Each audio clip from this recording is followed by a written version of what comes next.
Mientras el mundo observa el conflicto en Ucrania,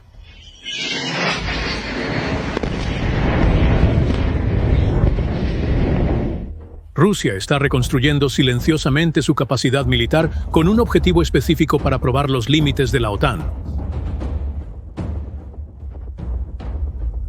Documentos filtrados de la inteligencia alemana revelan que Putin ya no ve al oeste como un socio, sino como un enemigo sistémico.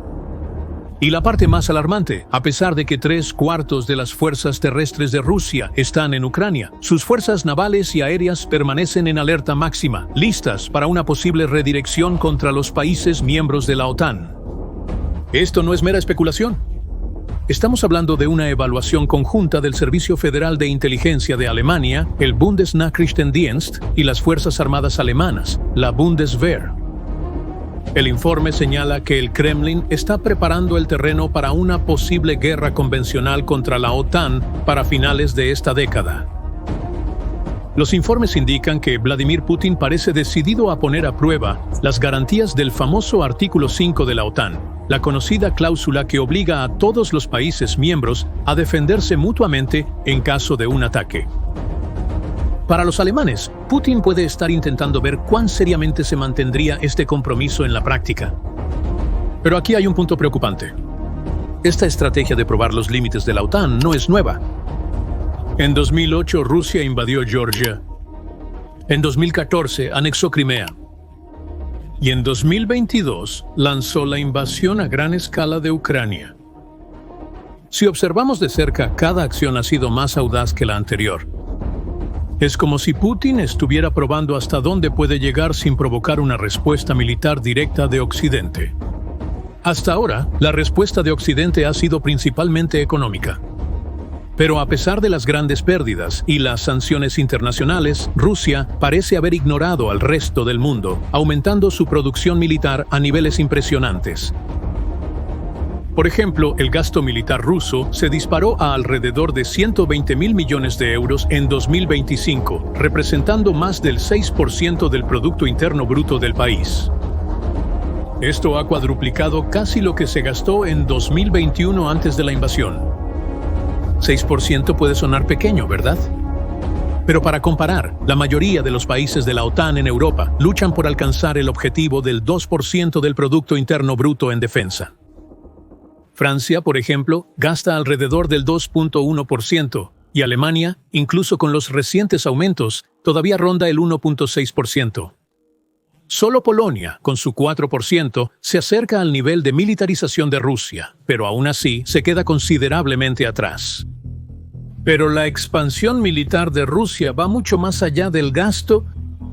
Para el próximo año, Rusia tiene la intención de aumentar sus fuerzas armadas a 1.500.000 soldados. Un número impresionante. El análisis alemán también predice que el número de tropas y reservas de equipo cerca de las fronteras de la OTAN debería crecer entre un 30 y un 50% en comparación con los niveles de 2022. Otro punto de preocupación para la OTAN es que la economía de guerra de Rusia está produciendo más equipo del necesario solo para operaciones en Ucrania, lo que indica claramente la planificación de algún tipo de conflicto futuro. Pero hay un elemento aún más preocupante: la forma en que Rusia ha adaptado su industria civil para fines militares. El país ha logrado, en menos de 2 años, multiplicar su producción de municiones, drones y vehículos blindados a pesar de las sanciones occidentales. Esto fue posible gracias a una rápida reconfiguración de las fábricas y la implementación de un sistema de economía de guerra que prioriza la producción militar sobre el bienestar de la población. Además, Rusia ha eludido las sanciones asociándose con países como Irán, Corea del Norte y China, que proporcionan componentes críticos, conocimientos técnicos y en algunos casos armas completas, como los drones Shahed de Irán. A pesar de esto, las autoridades alemanas reconocen que Rusia aún no está preparada para una guerra a gran escala contra la OTAN a corto plazo. Sin embargo, una advertencia del Departamento de Seguridad de Lituania es bastante preocupante. Según las autoridades del país, una acción militar rusa limitada contra uno o más estados de la OTAN está dentro del ámbito de posibilidad. Esto podría incluir ataques cibernéticos a gran escala, sabotaje de infraestructura crítica, operaciones híbridas en regiones fronterizas o incluso pruebas limitadas de las defensas aéreas o costeras de los países bálticos. Y por supuesto, todo esto se haría de manera controlada para mantenerse por debajo de los umbrales que provocarían una respuesta militar completa de la OTAN. Observando estos movimientos peligrosos de Rusia, Europa ha comenzado a cambiar completamente su postura en los últimos años. La OTAN se ha enfocado en dos frentes principales. Primero, proporcionando apoyo militar directo a Ucrania, con los países occidentales suministrando armas avanzadas, entrenamiento e inteligencia a las fuerzas ucranianas, en un esfuerzo coordinado que totaliza alrededor de 40.000 millones de euros anuales en asistencia militar. Este apoyo evolucionó desde suministros urgentes de armas ligeras al inicio de la guerra hasta entregas masivas de equipo pesado. Inicialmente, eran principalmente armas antitanque portátiles como Javelin, Next Generation Light Anti-Tank Weapon y Panzerfaust. Luego llegaron sistemas de artillería de precisión como High Mobility Artillery Rocket System, obuses autopropulsados y sistemas de defensa aérea.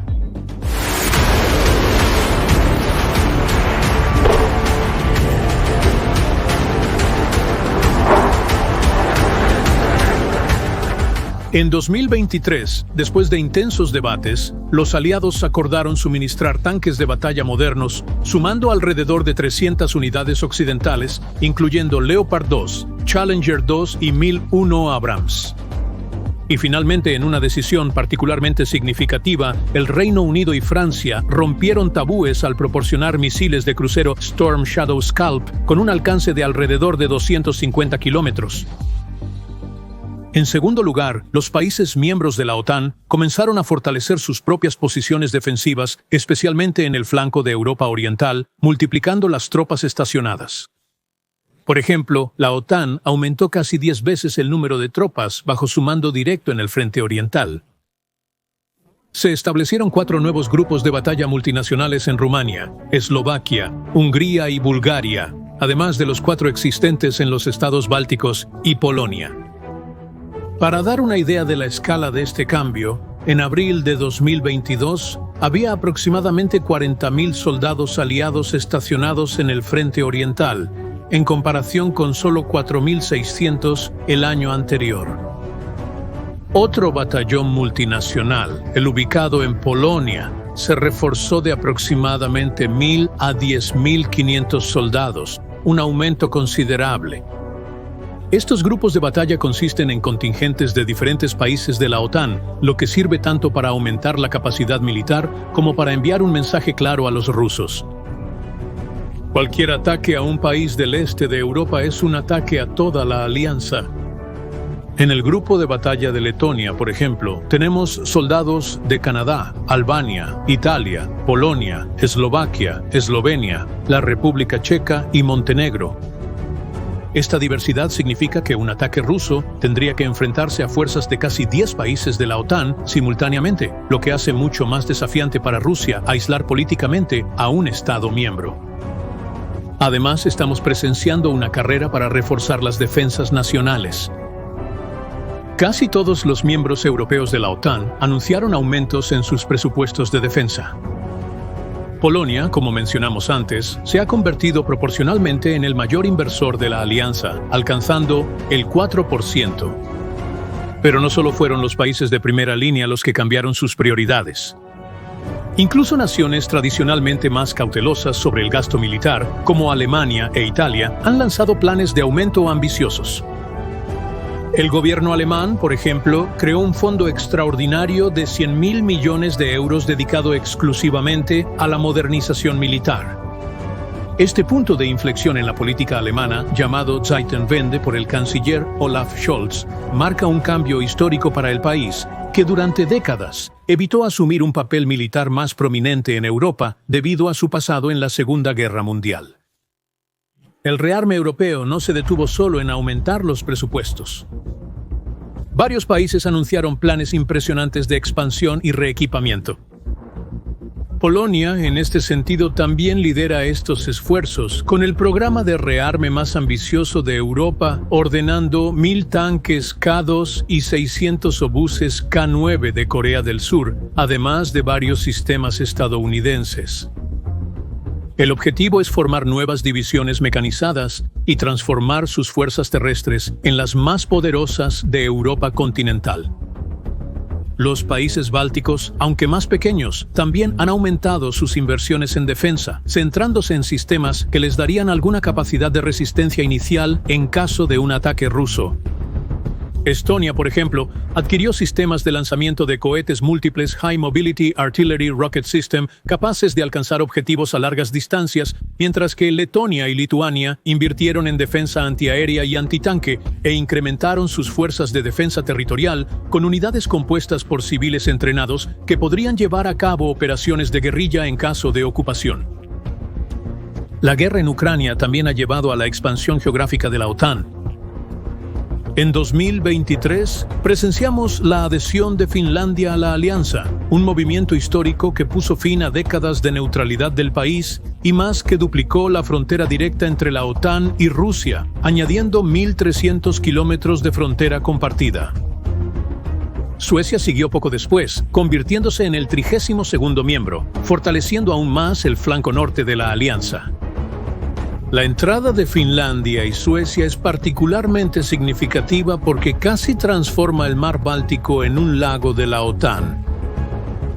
Con la excepción del enclave ruso de Kaliningrado y un pequeño tramo de la costa de San Petersburgo, toda la costa ahora pertenece a los países de la OTAN. Esto tiene enormes implicaciones estratégicas para la defensa naval y aérea de la región, limitando severamente la libertad de maniobra de las fuerzas rusas. La OTAN misma, como organización, también ha sufrido transformaciones profundas. En junio de 2022, la alianza aprobó un cambio histórico, aumentando sus fuerzas de alta disponibilidad a 300.000 soldados, reemplazando el antiguo modelo con un sistema de fuerzas de disponibilidad permanente. Esta nueva estructura se asemeja mucho a lo que vimos durante la Guerra Fría, con aliados designados para defender sectores específicos de territorio en caso de ataque. Es casi como si la OTAN estuviera volviendo a sus raíces, enfocándose en la defensa territorial contra una amenaza estatal concreta, después de décadas de enfocarse solo en la gestión de crisis y amenazas no convencionales. Para implementar esta nueva postura, la OTAN revitalizó estructuras de mando que estaban casi inactivas, como el Comando Atlántico, responsable de proteger las rutas marítimas entre América del Norte y Europa, que son vitales para reforzar el continente en caso de conflicto. Además, la alianza intensificó sus ejercicios militares, realizando maniobras a gran escala como Air Defender 2023, el ejercicio aéreo más grande en la historia de la OTAN, con 25 naciones y 250 aviones operando simultáneamente en el espacio aéreo europeo. Sé que al mirar todos estos números, es difícil entender por qué esta situación es tan importante. Por eso debemos considerar principalmente lo que realmente está en juego. Para los países europeos, la seguridad del continente está profundamente vinculada al resultado de la guerra en Ucrania. Como muchos líderes han reiterado en los últimos años, la seguridad de Ucrania es la seguridad de Europa. Esto no es solo una frase pegadiza. Existe un miedo real, especialmente en los estados de primera línea como Polonia, los países bálticos y Rumania, de que si Rusia tiene éxito en Ucrania, no se detendría allí. Las encuestas confirman este temor. Entre la mitad y 2/3 de la población en países como Polonia, Alemania, Francia y el Reino Unido creen que Rusia atacaría a otro país europeo si lograra conquistar partes de Ucrania. Ahora, sé que muchas personas piensan que este miedo es exagerado o infundado, pero el mismo Putin ha cuestionado públicamente la legitimidad de los estados bálticos. También ha sugerido que Polonia era históricamente parte de la esfera de influencia de Rusia, y sus portavoces amenazan frecuentemente a los países que apoyan a Ucrania con consecuencias impredecibles. Los documentos estratégicos rusos, como la doctrina Gerasimov, indican una visión de confrontación permanente con Occidente, donde las líneas entre la guerra y la paz están bastante borrosas. Por otro lado, los líderes europeos ven la resistencia ucraniana como una barrera que protege al resto de Europa de la agresión rusa. Para ellos, apoyar a Ucrania ahora, incluso si implica altos costos financieros y materiales, se considera preferible en comparación con la alternativa. Tener que enfrentar a una Rusia más segura directamente en las fronteras de la OTAN en un futuro cercano. Esta lógica explica por qué Europa continúa su apoyo a Ucrania con tanta determinación, incluso después de más de 3 años de conflicto. El secretario general de la OTAN, Mark Rutte, ha dejado muy clara esta posición, reforzando las líneas rojas de la alianza y prometiendo una respuesta devastadora a cualquier ataque ruso a los países miembros. Si alguien malinterpretara y pensara que puede salir impune con un ataque a Polonia o a cualquier otro aliado, se encontrará con la fuerza total de estos feroces aliados. Nuestra reacción será devastadora. Esto tiene que quedar muy claro para Vladimir Vladimirovich Putin y cualquier otra persona que quiera atacarnos. Esto es un claro recordatorio de que, a pesar de las provocaciones rusas, la OTAN sigue comprometida con la defensa colectiva. Lo que estamos presenciando ahora es en realidad la OTAN volviendo a sus raíces, enfocándose en la defensa territorial colectiva contra un gran enemigo estatal. Irónicamente, la invasión rusa parece estar lejos de alcanzar su objetivo. Cuando Putin inició lo que consideraba una operación militar especial en febrero de 2022, uno de sus objetivos declarados era prevenir la expansión de la OTAN y revertir su presencia en Europa Oriental. El resultado ha sido exactamente lo contrario. La OTAN ganó 2 nuevos miembros, aumentó significativamente su presencia militar en el este y fortaleció la unidad entre los países miembros. Para muchos, esto representa uno de los fracasos estratégicos más significativos del Kremlin en las últimas décadas. Pero, mientras que las autoridades alemanas reconocen que Rusia aún no está preparada para una guerra a gran escala contra la OTAN a corto plazo, los signos de preparación para un posible conflicto futuro son evidentes y preocupantes. Como dijo Charles Michel, presidente del Consejo Europeo, no solo Ucrania está bajo ataque. El derecho internacional, el orden basado en reglas, la democracia y la dignidad humana también están bajo ataque. Esta frase resume bien lo que está en juego en esta confrontación geopolítica. ¿Y qué piensas sobre esta situación? ¿Realmente nos dirigimos hacia una confrontación directa entre Rusia y la OTAN? Deja tus opiniones en los comentarios. Si te gustó este video, no olvides dejar tu like y suscribirte al canal para más análisis sobre seguridad internacional. Hasta el próximo video.